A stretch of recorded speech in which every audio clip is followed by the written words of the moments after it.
Hello everyone, this is Kim Adrian Facebook page. For this video ay gagawa po tayo ng tuyo or daing na isda. So ayan, yung isda pala natin ay galunggong. So hiniwa-hiwa muna natin yung ating isda. So 5 piraso po yan, parang medium size po yung galunggong natin. So gagawin po natin siyang tuyo.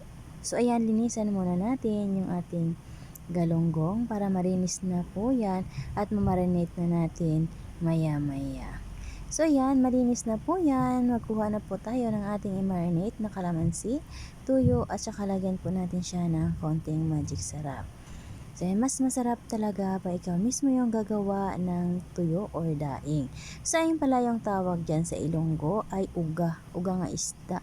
So yan, sa Ilonggo, mahimo ta bala uga or maobra ta uga nga isda, ibulad ta. So ayan. So Tagalog naman ay gagawa ka po yan ng tuyo.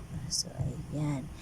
So yan, nilagyan po muna natin siya ng tuyo at saka imikos-mikos na natin yan. So ayan, ibabad po natin yan ng ilang minuto at saka natin ibilad sa araw. So ayan, maghanap pa tayo ng ating malalagyan. So pala yung ating lagyan ay takip ng electric fan. So electric fan namin ay nasira na, kaya yung takip niya mapakinabangan pa po natin yan. So wala tayong malagyan ng ating tuyo, so dyan natin ilalagay. So ayan na pala yung ating tuyo na binilad kanina ay yung tuyo na. So ayan, ready na prituhin at ayan.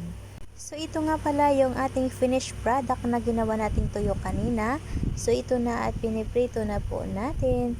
So ayan, 5 piraso po yan. Ito po yung ulam natin for dinner.